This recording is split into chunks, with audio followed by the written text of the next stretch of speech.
నమస్కారం. Focus TV news కి స్వాగతం. హెడ్లైన్ చూద్దాం.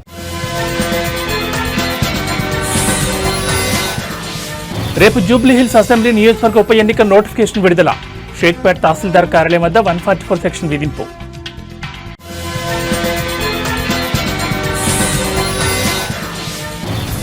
విశాఖలో ఏఐ డేటా సెంటర్ కు మంత్రి నారా లోకేష్ శంకుస్థాపన. ప్రముఖ సంస్థ సిఫీ టెక్నాలజీస్ ఆధ్వర్యంలో ప్రాజెక్టు నిర్మాణం.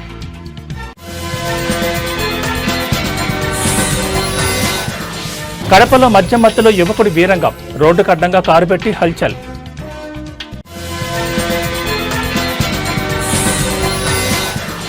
ప్రపంచ రాజకీయాల్లో కీలక పరిణామం. శాంతి ఒప్పందానికి మోదీని ఆహ్వానించిన ట్రంప్. జూబ్లీహిల్స్ అసెంబ్లీ నియోజకవర్గ ఉప ఎన్నికకు రంగం సిద్ధమైంది. సోమవారం నుంచి నామినేషన్ల స్వీకరణ ప్రక్రియ ప్రారంభం కానుండటంతో అధికారులు అన్ని ఏర్పాట్లు పూర్తి చేశారు. ఈ ప్రక్రియను శాంతియుతంగా నిర్వహించేందుకు పోలీసులు కట్టుదిట్టమైన భద్రతా చర్యలు చేపట్టారు. నామినేషన్ల కేంద్రంగా ఉన్న షేక్పేట్ తహసీల్దార్ కార్యాలయం పరిసరాల్లో 144 సెక్షన్ విధిస్తున్నట్లు ప్రకటించారు. ఉప ఎన్నికల నేపథ్యంలో నామినేషన్ దాఖలు సమయంలో అభ్యర్థులు ర్యాలీలుగా వచ్చే అవకాశం ఉండడంతో ఎలాంటి అవాంఛనీయ ఘటనలు జరగకుండా పోలీసులు ముందస్తు చర్యలు చేపట్టారు. ఎన్నికల కార్యాలయం వద్దకు వాహనాలను పూర్తిగా నిషేధించారు.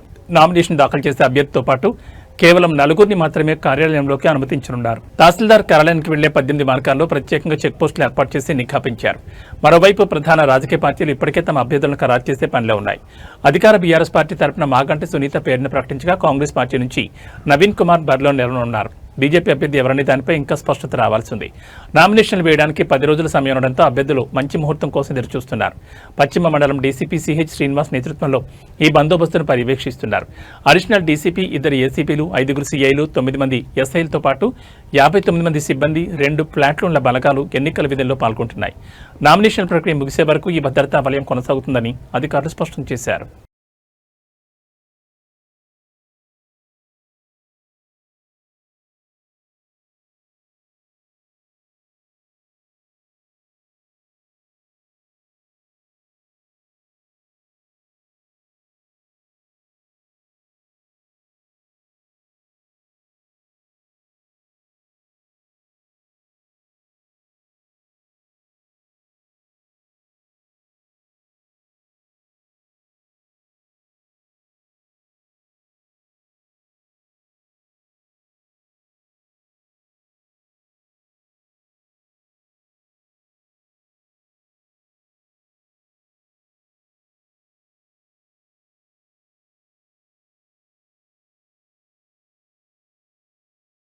ఆంధ్రప్రదేశ్లో టెక్నాలజీ హబ్గా ఎదుగుతున్న విశాఖపట్నం గ్లోబల్ డిజిటల్ ప్రపంచంలో తన స్థానాన్ని సుస్థిరం చేసుకునే దిశగా కీలక అడుగు వేసింది.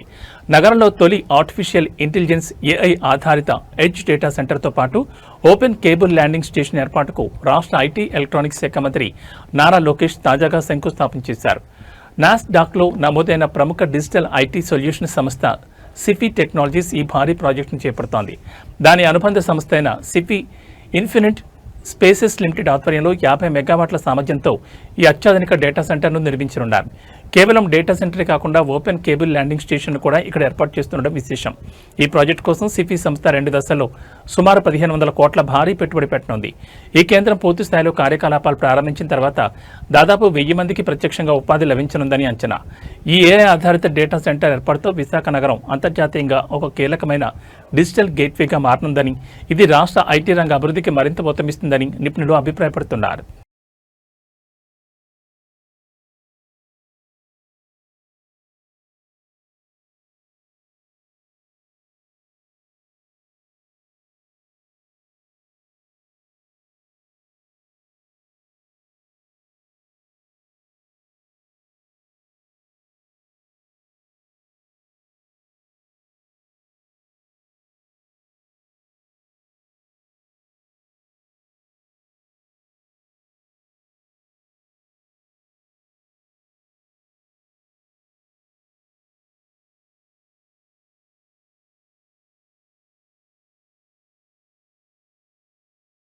కడపలో మద్యం మత్తులో ఓ యువకుడు వీరంగం సృష్టించాడు. నడి రోడ్డుకు అడ్డంగా కారు పెట్టి దానిపైకెక్కి హల్చల్ చేశాడు. తన కూతురుపై రేప్ చేశారని, ఆమె చనిపోయిందని హంగామా సృష్టించాడు. పవన్ కళ్యాణ్ ఎక్కడ చంపేస్తారో అనే భయంతోనే టీడీపీ అంటే ఇష్టం లేకపోయినా ఓట్లు వేశామని చెప్పాడు. తమ కుటుంబం వైఎస్ కుటుంబానికి వీరాభిమానులు అంటూ అతను పొంతనలేని సమాధానాలు చెప్పాడు. రోడ్డుపై ప్రయాణికులను అడ్డుకుంటూ వారికి ఇబ్బందులు కలిగించాడు. చివరికి పోలీసులకు ఫిర్యాదు చేయడంతో రంగంలోకి దిగి అతన్ని పోలీసులు అదుపులో తీసుకున్నారు. అనంతరం అక్కడి నుండి పోలీస్ స్టేషన్కు తరలించారు. దీనికి సంబంధించిన వీడియో సోషల్ మీడియాలో వైరల్ అవడంతో అతనిపై కఠిన చర్యలు తీసుకోవాలని నెటిజన్లు కామెంట్లు చేస్తున్నారు.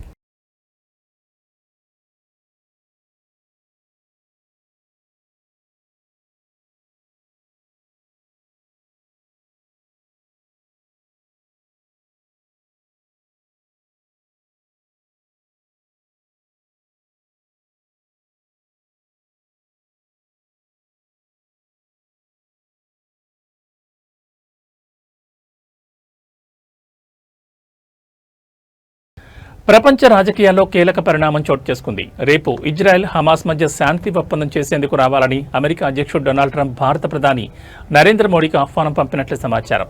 ఈజిప్ట్ వేదికగా జరిగే శాంతి ఒప్పందానికి ట్రంప్ ఆహ్వానించినట్టు తెలుస్తోంది. కానీ దీనిపై భారత పీఎంఓ ఎలాంటి అధికారిక ప్రకటన విడుదల చేయలేదు. ఈజిప్ట్ అధ్యక్షుడు అబ్దెల్ ఫత్తా ఎల్ సిసి కూడా ఈ శాంతి ఒప్పందానికి రావాలని మోదీకి ఆహ్వానం పంపారు.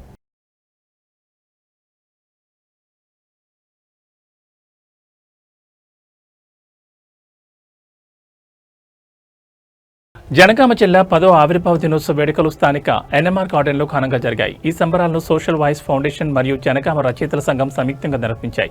ఈ సందర్భంగా జనగామ జిల్లా స్థాపన ఉద్యమంలో కీలక పాత్ర వహించినందుకు గాను ఎంఆర్పీఎస్ రాష్ట్ర ప్రధాన కార్యదర్శి రాకాళ్ల భూపేందర్ను జిల్లా సాధన ఉద్యమకారుడిగా గుర్తించి సన్మానించారు. ఈ సన్మాన కార్యక్రమానికి తెలంగాణ తొలి ఉప ముఖ్యమంత్రి డాక్టర్ టి రాజయ్య మరియు కేంద్ర సాహిత్య అకాడమీ యువ పురస్కార్ అవార్డు గ్రహీత ముఖ్య అతిథులుగా హాజరయ్యారు. వారి చేతుల మీదుగా రాగాళ్ల ఉపేందర్ను శాలువాతో కప్పి ప్రశంసా పత్రంతో ఘనంగా సత్కరించారు. ఈ సందర్భంగా రాగాళ్ల ఉపేందర్ మాట్లాడుతూ జిల్లా సాధన కోసం పోరాడిన స్ఫూర్తిని కొనసాగించాలని పిలుపునిచ్చారు.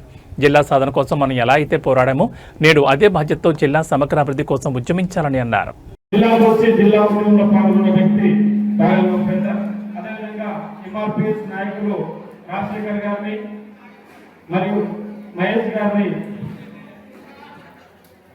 అనిల్ గారిని వెనుక మీదకి రావాల్సిందిగా కోరుతున్నాం. దయచేసి త్వరగా అన్నారండి.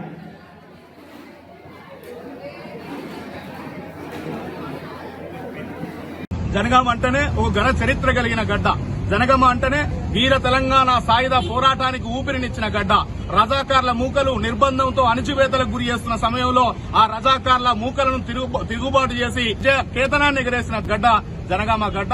అలాంటి త్యాగాలకు వీరులకు పుట్టిన గడ్డ జనగామ. రవాణా పరంగా తెలంగాణ భౌగోళిక ముఖ చిత్రానికి సెంటర్. పరంగా అన్ని జిల్లాలకు ఈ జిల్లా నుంచి పోవడానికి అవకాశం ఉంటుంది. జనగామ జిల్లా చరిత్రలో సజీవంగా నిలిపే విధంగా, పోరాటానికి చిహ్నంగా ఉండే విధంగా తెలియాల్సిన అవసరం ఉన్నదనే విషయాన్ని కూడా మరొకసారి గుర్తు చేస్తూ, జనగామ పోరాడి సాధించుకున్న అభివృద్ధిలో మాత్రం వెనుకబడే ఉన్నది. అభివృద్ధి విషయంలో, రవాణా విషయంలో, ఉపాధి విషయంలో, అనేక అంశాల విషయంలో కూడా పూర్తిగా వెనుకకు నెట్టివేయబడ్డ జిల్లాగా జనగామ మారిందనే విషయాన్ని కూడా మనం చెప్పాల్సిన అవసరం ఉన్నది. ఈ జిల్లాకు అమలైన హామీలు కూడా ఇంతవరకు నెరవేరలేదు. ఇండస్ట్రియల్ కారిడార్ జనగామకు కేటాయించబడి ఉన్నది, ఇంతవరకు అమలు కాలేదు. అదేవిధంగా పారిశ్రామికకు సంబంధించిన కొన్ని పరిశ్రమలు ఈ జిల్లాకు ఉన్నాయి, అమలు కాలేదు. విద్యాపరమైన సౌకర్యాలు ఉన్నాయి, అమలు కాలేదు. ట్రాఫిక్ పరమైన సౌకర్యాలు ఈ జిల్లాకు అలాట్ అయి ఉన్నాయి, ఇంతవరకు అమలు కాలేదు.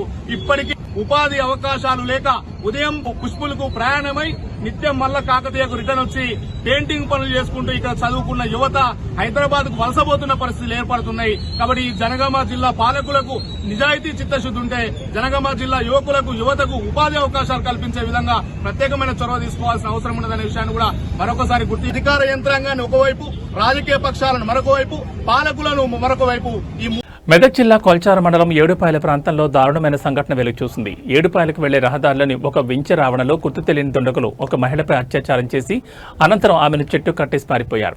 ఈ విషయం తెలుసుకున్న వెంటనే పోలీసులు అప్రమత్తమయ్యారు. Medak rural CI DSP Prasanna Kumar, Kolcharam SI Mohanuddin, Papannapeta SI Srinivas Goud తమ సిబ్బందితో సహా హుటాహుటిన ఘటనా స్థలానికి చేరుకున్నారు. ఘటనా స్థలాన్ని పరిశీలించిన అనంతరం బాధితురాలిని చికిత్స నిమిత్తం మెదక్ ఏరియా ఆసుపత్రికి తరలించారు. ఈ ఘటనపై పోలీసులు కేసు నమోదు చేసుకుని నిందితుల కోసం గాలింపు చర్యలు చేశారు. దుండగులను త్వరలోనే పట్టుకుంటామని పోలీసులు తెలిపారు.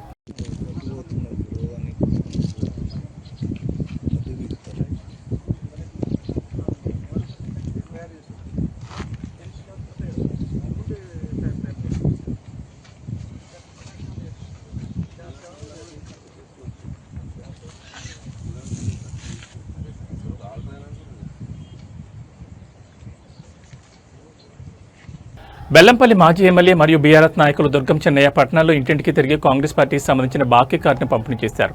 ఈ సందర్భంగా ఆయన కాంగ్రెస్ పార్టీ హామీల అమలు తీరును ప్రజలకు వివరించారు. ఈ సందర్భంగా దుర్గం చెన్నయ్య మాట్లాడుతూ అసెంబ్లీ ఎన్నికల సమయంలో గ్యారంటీ కార్డుల ద్వారా అమలు కాని హామీలు ఇచ్చి కాంగ్రెస్ పార్టీ అధికారంలోకి వచ్చిందని ఆరోపించారు. అయితే అధికారంలోకి వచ్చిన తర్వాత ఇప్పటి వరకు ఒక్క హామీని కూడా అమలు చేయకుండా ప్రజలకు ముఖ్యంగా ఇంటింటికి లక్షలాది రూపాయలు బాకీ పడిందని తీవ్రంగా విమర్శించారు. కాంగ్రెస్ పార్టీ చేసిన ఈ మోసానికి రాబోయే ఎన్నికల్లో ఓట్ల ద్వారా తగిన బుద్ధి చెప్పాలని ఆయన బెల్లంపల్లి ప్రజలకు సూచించారు.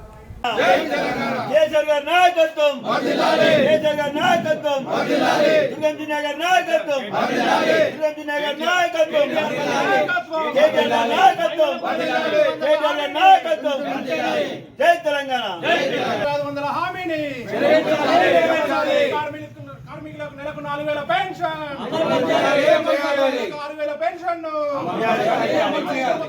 కళ్యాణ లక్ష్మిని వెంటనే, విద్యార్థులకు స్కూటీని వెంటనే,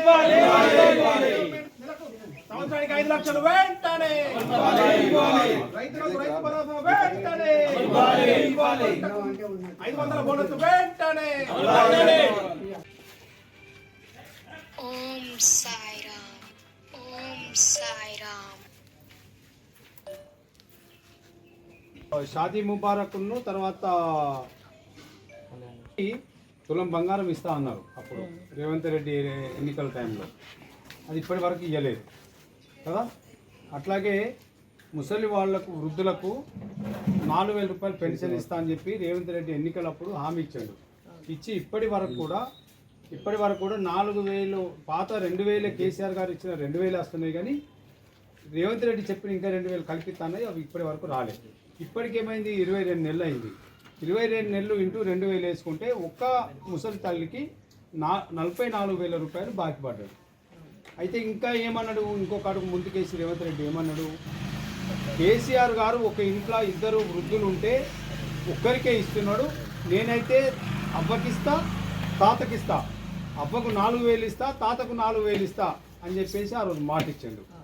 మాటిచ్చి అసలు ఇద్దరికి కాదు కదా, ఒక్కరికి కూడా 4,000 రూపాయలు ఇస్తలేడు. అంటే ఒక్కరికి ఇచ్చిన 2,000 రూపాయల చొప్పున 22 నెలలు అంటే 44,000 రూపాయలు రేవంత్ రెడ్డి వాళ్ళ ఒక్క ముసలి తల్లికి బాకీ పడ్డాడు. అది రేవంత్ రెడ్డి వెంటనే ఈ 44,000 ఏదైతే ఇస్తానన్న మాట ప్రకారం 44,000 ప్రతి వృద్ధురాలకు ఇవ్వాలి అని బీఆర్ఎస్ పార్టీ పక్షాన మేము డిమాండ్ చేస్తున్నాం. మహిళలకు ఇవాళ ప్రతి ఇంట్లో ఉన్నటువంటి 18 సంవత్సరాలు నిండినటువంటి ఒక మహిళ ఇంట్లో ఎంతమంది ఉంటే అంతమందికి 2,500 చొప్పున నేను ఇస్తా అని చెప్పి ఆ రోజు మాట ఇచ్చాడు. కోడలకు 2,500 ఇస్తా అన్నాడు, బిడ్డకి 2,500 ఇస్తా అన్నాడు, అత్తకి 2,500 ఇస్తా అన్నాడు, ముస్లామకు 4,000 రూపాయలు ఇస్తా అని చెప్పి కట్టుకథలు మాటలు మాట్లాడిండు ఆ రోజు. అయితే ఇవాళ ఒక మహిళకు ఆయన ఎంత బాకీ పడ్డాడు, 2,500 ఇంటూ ఇవాళటి వరకు 22 నెలలు అవుతుంది. కాబట్టి ఒక మహిళకు 55,000 రూపాయలు ఇవాళ రేవంత్ రెడ్డి బాకీ పడ్డాడు. వెంటనే ఇవాళ రేవంత్ రెడ్డి మరి ప్రతి మహిళకు 55,000 రూపాయలు ఇచ్చి 2,500 రూపాయల స్కీమును అతను తప్పకుండా ఆ స్కీమును ఇంప్లిమెంట్ చేయాలని చెప్పేసి మా బీఆర్ఎస్ పార్టీ పక్షాన మేము డిమాండ్ చేస్తున్నాం. అట్లాగే వికలాంగులకు 6,000 రూపాయలు ఇస్తా అన్నాడు, 6,000 రూపాయలు ఇస్తా అన్నాడు. కాబట్టి మరి 22 నెలలు అవుతుంది, 22 నెలలు ఇంటూ 44,000 రూపాయలు ఇవాళ ఒక వికలాంగులకు బాకీ పడ్డాడు అతను. షాదీ ముబారక్ చెప్పిన కదా, షాదీ ముబారక్ కళారంగంలో విశేష కృషి చేసిన ప్రతిభావంతులను తమిళనాడు ప్రభుత్వం సత్కరించింది. చెన్నైలో జరిగిన ఒక ప్రత్యేక కార్యక్రమంలో రాష్ట్ర ముఖ్యమంత్రి ఎంకే స్టాలిన్ 2021, 22, 23 సంవత్సరాలుగాను కలైమామణి పురస్కారాలను ప్రదానం చేశారు. మొత్తం 90 మంది కళాకారులు వివిధ విభాగాల్లో ఈ ప్రతిష్టాత్మక పురస్కారాన్ని అందుకున్నారు.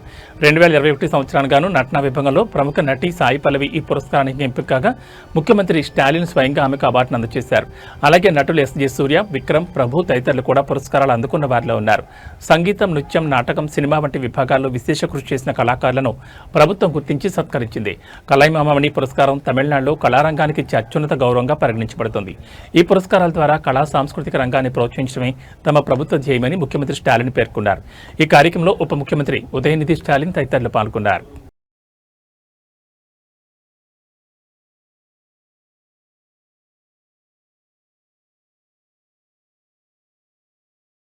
ఈ బులెటిన్ విశేషాలు మరో బులెటిన్లో మళ్ళీ కలుసుకుందాం. నమస్కారం.